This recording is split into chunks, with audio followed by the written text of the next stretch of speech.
Okay, so good morning. So this is day 29 of being housed, and this falls under the WIL, so what I'm learning, or the BVP, so barrier for the vulnerable population, and they can fall under either heading.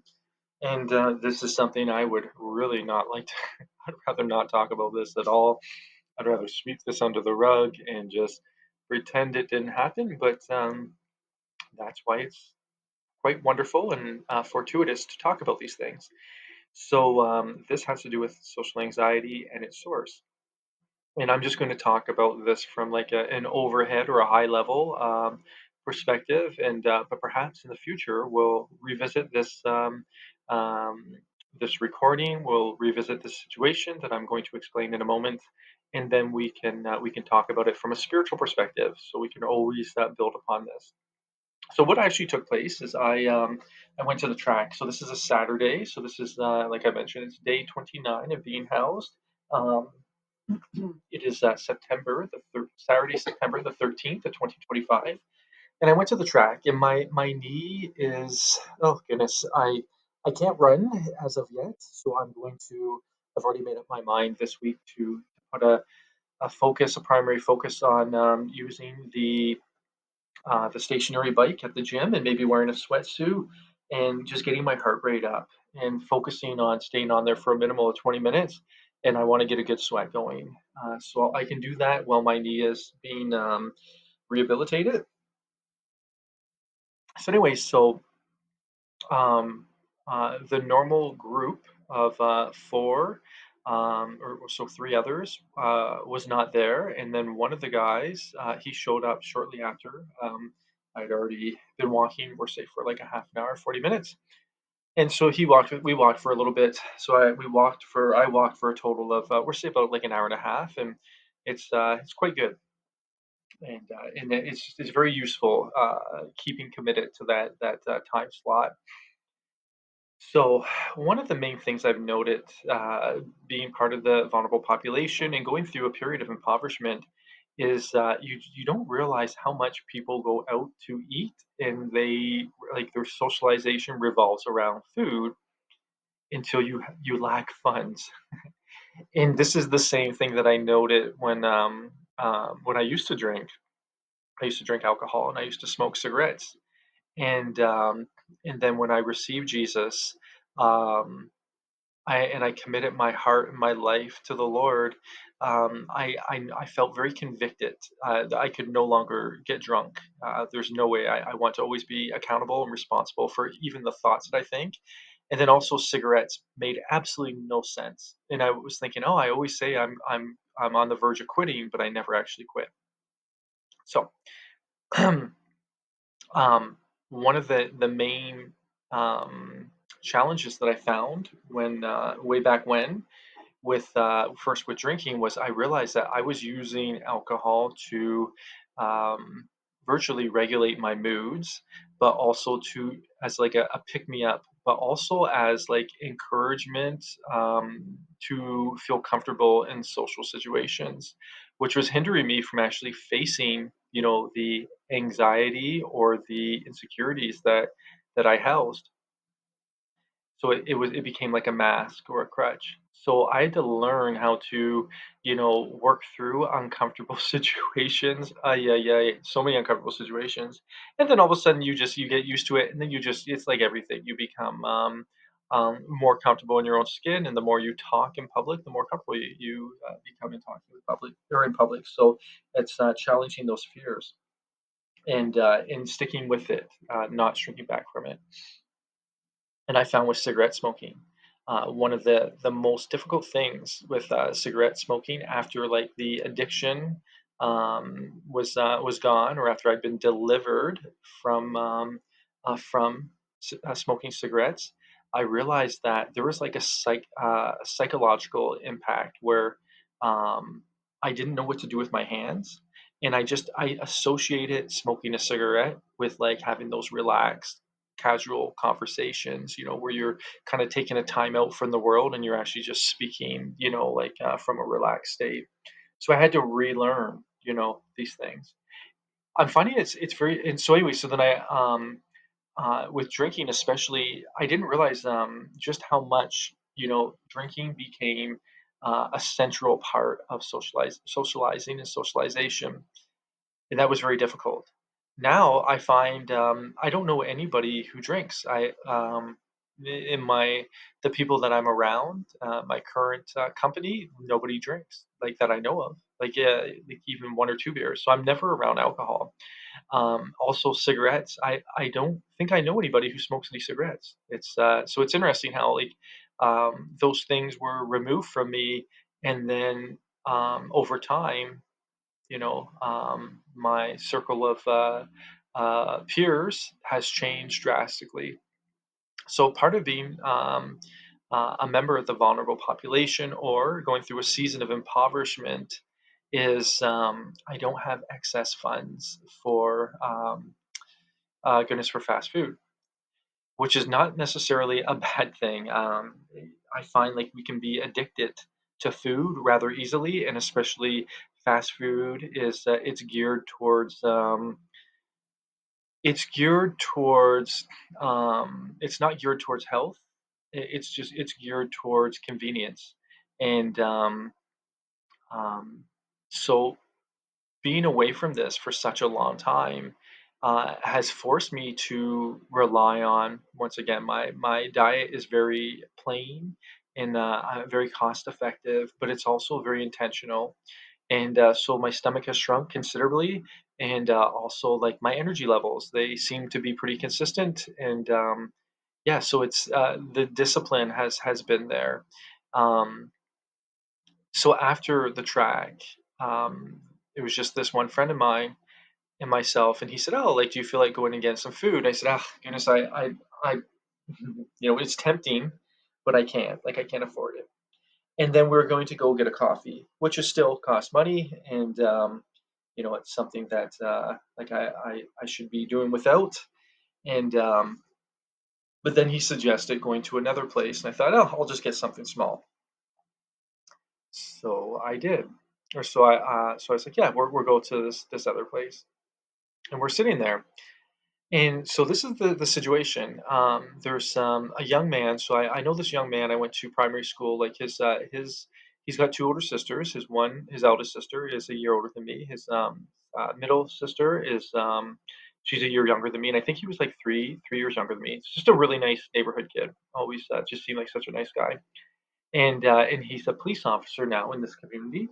And then his wife, I used to work with his wife, oh goodness, many years ago, and I remember she was getting her degree in kinesiology, and then she was going to go through for the School of Chiropractic, and she wanted to be a chiropractor. So now she's a chiropractor in this community. So they were in the restaurant with their three young and beautiful children, and they sat right beside us.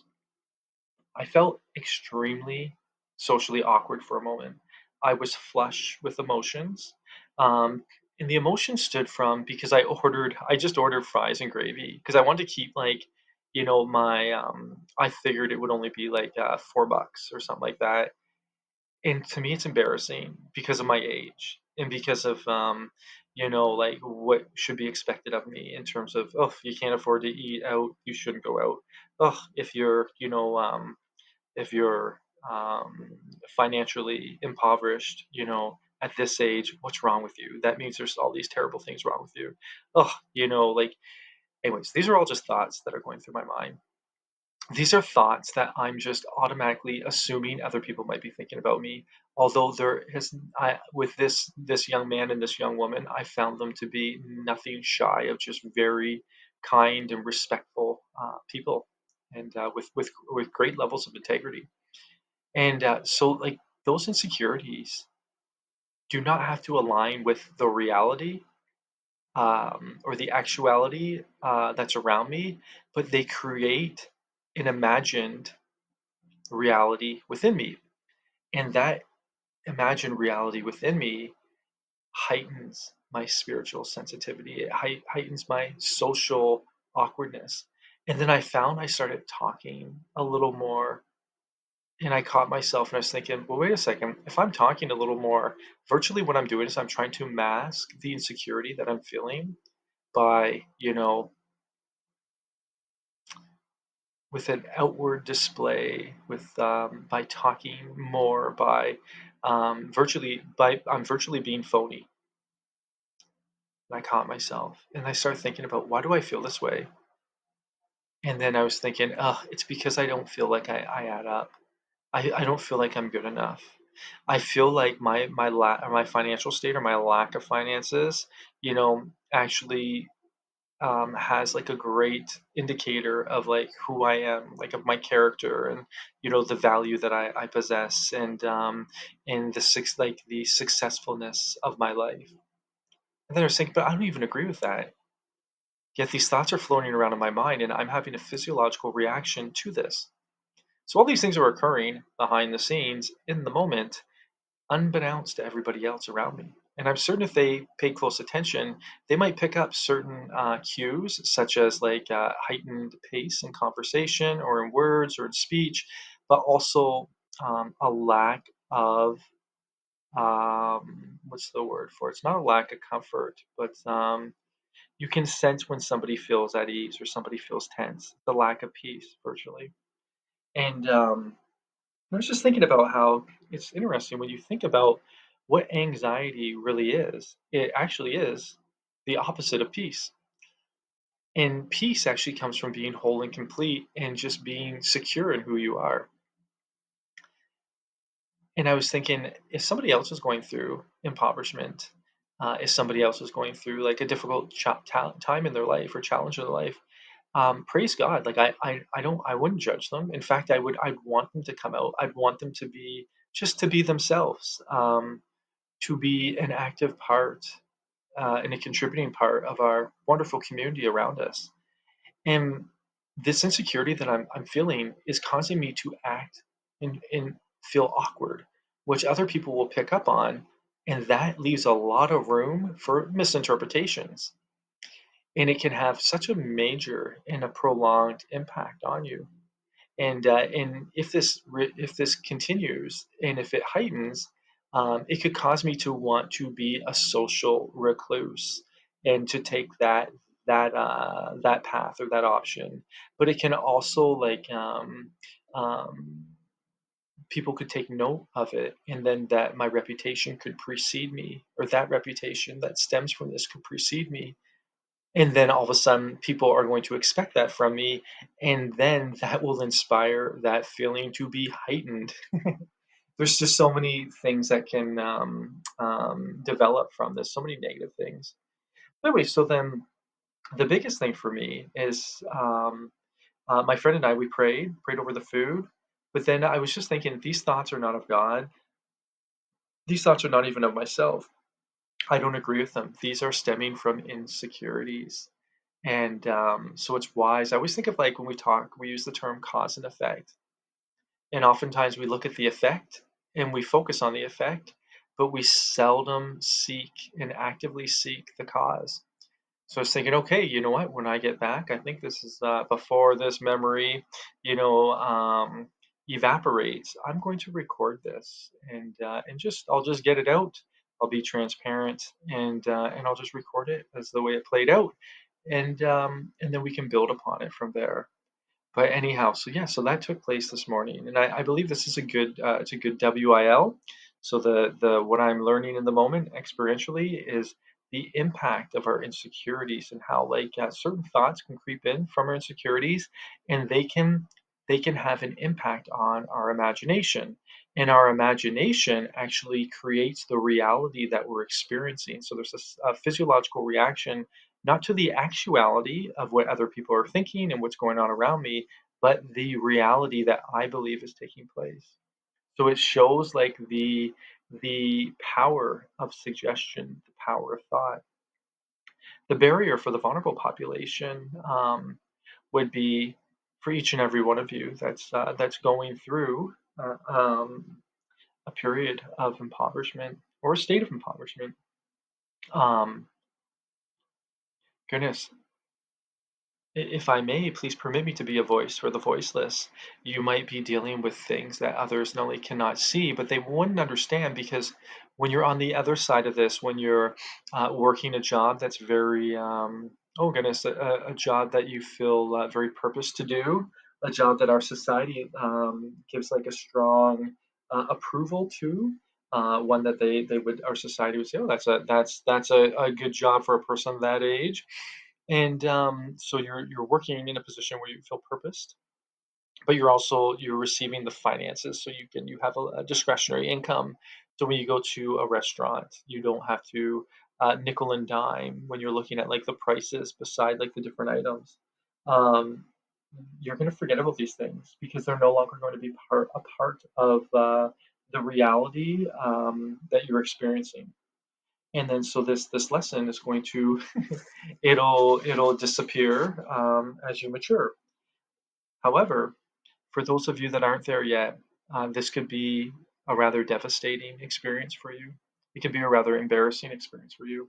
And my goodness, like it's wise just to, if I can speak encouragement into your heart, just to understand that judgments are going to come. There's but it doesn't mean that everybody is going to be judging you that way. And it's easy when there's to automatically generalize and assume that everybody has that judgmental tone, but that doesn't have to be the case. And also to understand that our actuality, like the reality that we're experiencing, doesn't have to be in alignment with the actuality of the situation. And to feel uncomfortable, to feel awkward internally, it's wise to understand that others are going to feel that to varying degrees, and it will hamper your relationships. It will hamper the enjoyment that people have when they're around you. So it's wise to get to the root of these things and to have a deeper understanding of these things, and then to combat them and to not shrink back from them. And but also it's wonderful for me to be able to share this transparently and candidly. In that way, there can be a little bit of exposure to this, and then those that I find there's many folks out there that are very compassionate, and they're always looking to help others and to learn more about what others might be going through.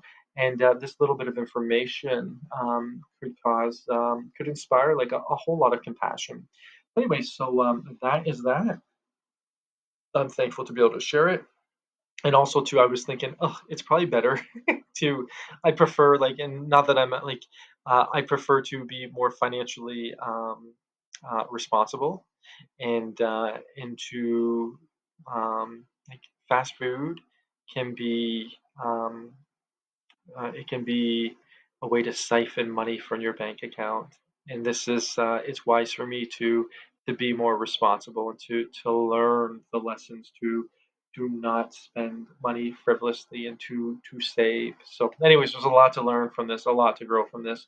But I'm very delighted to be able to bring this up and just so it's brought up as something positive that we can all learn from. God bless you.